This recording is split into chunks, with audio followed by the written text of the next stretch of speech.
A Ostron priestess stood at Cetus' blackened shore, her robes threaded with Orokin gold. Above her ended with this pact spire, but Orokin, its gold-pulsed slumber bloodlines faint, is no life-force sanctuary bound to the tower's core, faltering its light a dying star's last breath. Her remembers, faltering its light a dying star's last breath, generations paid the price in quiet decay. Stood at the Cetus' Unum blackened shore, remembers, her remembers. Spire but Orokin, its gold-pulsed slumber bloodlines faint, is no life-force sanctuary bound to the tower's core. Each dawn, Ostron prosperity bleeds through their fingertips, a slow-acting death sentence masked as legacy. The tower does not sleep, it feeds.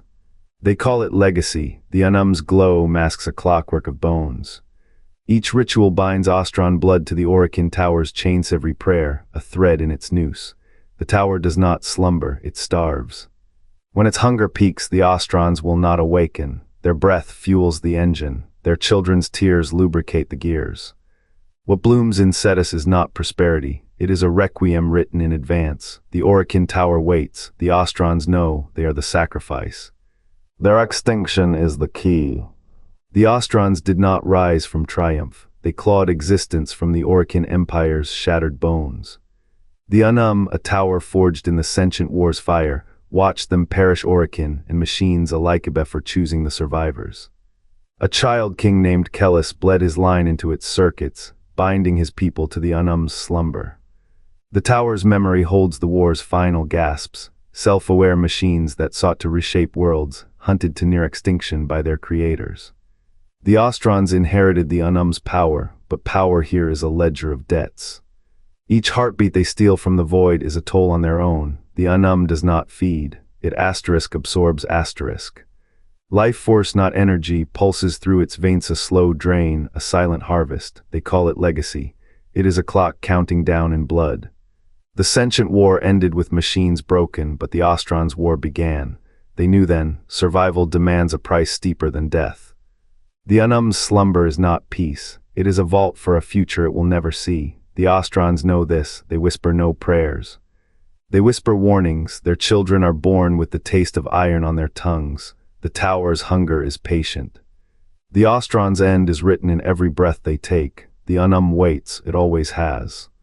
The Ostrons do not pray, they account, each life a ledger entry.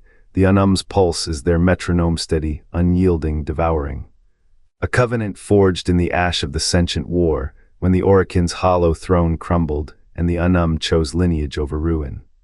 Bala's blade through the 7 executors left a void the tower filled, its hunger redirected to sustain, not destroy. Generations paid in flesh and name, their fates woven into the Orokin Tower's dreaming core. Prosperity is the illusion of full bellies and intact families. The truth is a slow unmaking, a people eroded by the very relic that shields them.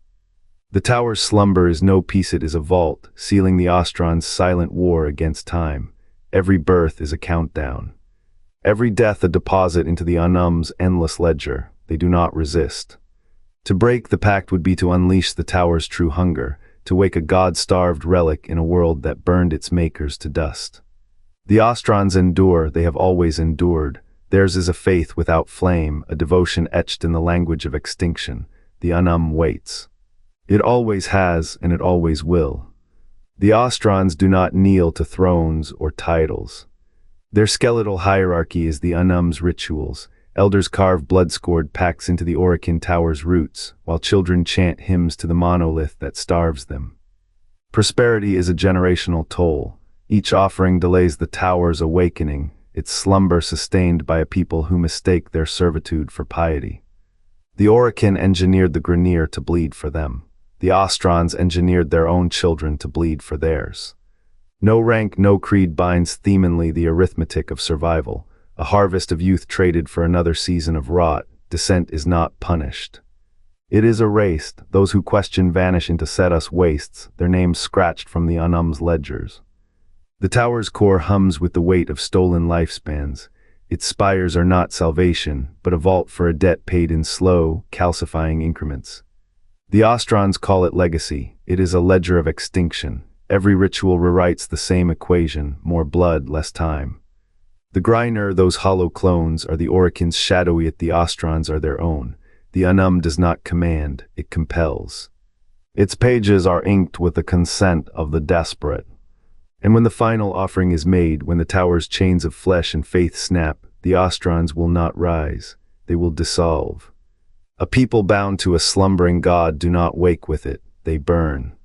But the tower's stillness is no accident, it is a prison kept cold by Ostron blood. Each generation a life is folded into its roots, a debt paid in breath and bone. What wakes when the last Ostron falls? The tower's shadow swallowed the village like a shroud. Its spires, blackened by centuries of unburned oil, wept condensation that fell as acid rain. Children's laughter echoed beneath the Unum's hollow, huma sound like 1,000 fractured violins. The first Ostron council carved their pact into the bedrock, blood mixing with Orokin script until the stone ran dark. They called it salvation.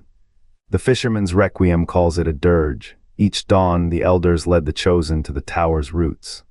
A child no older than 10 would press their palm to the cold metal. The Unum's breath a mist thick with ironwood coil around their throat. The ritualists sang in a language that predates speech, their voices cracking as the child's knees buckled. By dusk the victim's skin paled to Orokin glass, their pulse a fading drum. The tower's lights brightened, the village's crops grew taller. The Ostrons never starved, they only forgot, but memory is a stubborn thing. The sentient war still burns in the Unum's core. During eclipses, the tower's walls bleed holograms, Orokin soldiers hacking at self-aware titans, their chrome limbs spilling black ichor. The Ostrons avert their eyes. To acknowledge the past is to invite its return.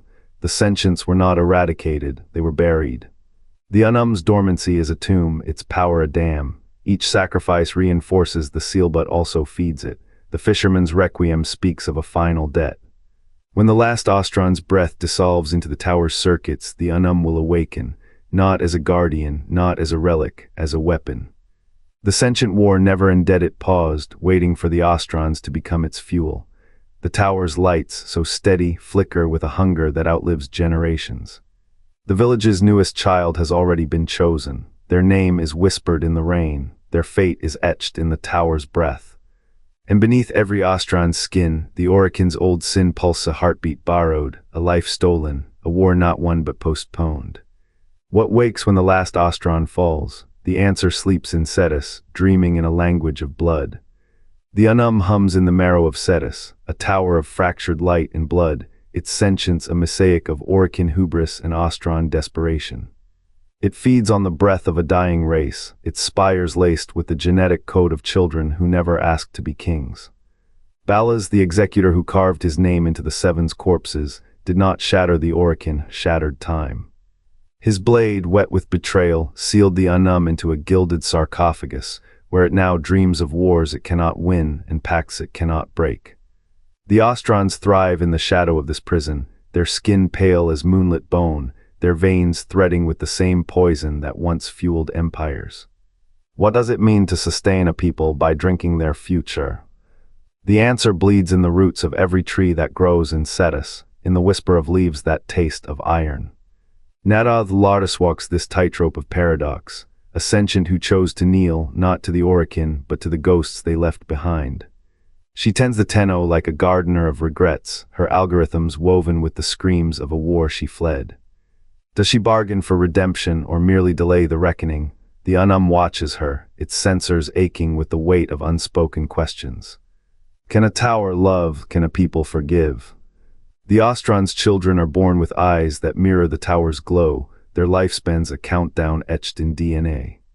Each heartbeat is a debt paid to a machine that forgets how to sleep. What wakes when the last Ostron's blood hits the soil? The Unum's silence grows heavier. The tower's core pulses like a trapped thing, its memories of the sentient war now a dirge for a future it cannot unsee. Balas' shadow stretches long, but longer still is the shadow of those who will follow children who inherit a throne of thorns and a god that craves its own obituary. The pact was never about legacy, it was a loan, and all loans demand return. The modern era is where this faction's story becomes strange. A breath from the void seeps into Cetus, its hunger a cold whisper. The Ostrons' feasts are built on a debt of flesh. Each generation, the tower's slumber deepens, the indifference counts its interest. When the Orokin steel stirs again, what will it take to silence the lone? The Ostrons' pact with the Orokin Tower was never a bond of trust, it was a ledger. Each heartbeat of their line paid interest on a debt the Orokin never intended to forgive. Now the indifference circles Cetus, its void-born gaze peeling away the tower's crust like a scab. The void does not erode, it consumes. And within that hunger, the sentients stir no longer slain, no longer dormant. Hunhow's signal reknit their fractured forms, teaching them to rebuild faster than they break. A wound that learns to bleed again. The Unum sleeps beneath this, unaware or unwilling. Its slumber was meant to seal the Orokin's sins, but the tower's dormancy falters, cracks pulse where once there was steel. The Ostrons built their city on a tomb, and the corpse beneath it begins to breathe. What have they sacrificed to keep the peace? Generations of their blood funneled into glyphs that now crackle with static. The Levirian records note this, asterisk the tower's light dims, the Unum's shadow grows. The lone is due, asterisk the void whispers that the Ostrons chose wrong. To bind a god to a bloodline is a gambit even the dead cannot win. The sentience will not stop, the indifference will not wait. And when the Orokin steel finally wakes, it will not remember who bound it, it will only remember who fed it. The Ostrons' prosperity was never theirs, it was a countdown. The Ostrons did not break the Unum, they became its keepers. Their blood binds the Orokin Tower's slumber, a contract written in technocyte ash. The same virus that hollows Warframes from within now hollows their line. Each generation, a child is chosen to feed the machine's hunger, not with resources. With flesh, the Unum's stillness is a Leah pause between breaths before it consumes its jailers. The Tenno, too, are bound. Their Warframes are not armor but prisons. Infested code clings to their transference, a symbiosis forged in the Orokin's shadow. Both factions inherit chains, one forged in platinum, the other in bone.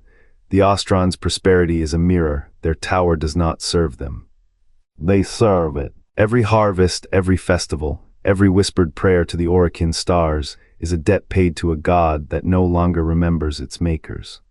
What legacy remains when survival is a slow unmaking? The Unum's sleep is not peace. It is a wound festering with the ghosts of those who tried to outrun the technocyte's hunger. The Ostrons know this. They built their homes around the rot, called it tradition, called it honor, but the tower's core beats like a heart and it will wake. When it does, it will not see Ostrons, it will see hosts, fuel, the same way the Warframes see their Tenno, the Orokin are gone. Their empire is a fever dream in the origin system's bones. Yet their children infected, broken, bound still dance to its rhythm. The Ostrons' pact is not a victory, it is the final act of a species too afraid to let go, and the tower waits, always waiting.